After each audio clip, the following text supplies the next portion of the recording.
Hey, Ben.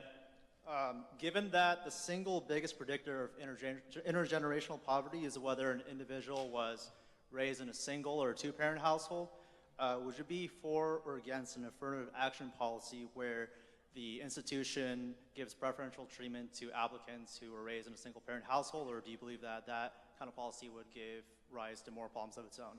Right, so here's my view on affirmative action. I don't believe that you should lower standards in order to let people in because you're disadvantaging somebody else, and you shouldn't do it by color. So let me put it this way. If you have a white applicant who scored 1,400 on their SATs, well, sorry, I understand they changed the system now, 2,100 on their SATs, and they want to go to a good school, and you have and that person grew up in a single family, a single parent family, impoverished, and you have a black person who's Colin Powell's kid who scores exactly the same score, then I think that if you're going to look at all the factors, you can say, okay, the person who had to overcome all these obstacles to get the same score deserves to get in.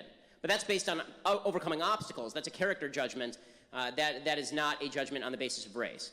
And I also don't think that it's a hard and fast rule with regard to single motherhood. Again, if you are the single child, if you're the kid who is the child of some famous Hollywood actress and grew up in the lap of luxury versus you grew up in Appalachia or the inner city with two parents, I think you have to look at totality of the circumstances, in other words.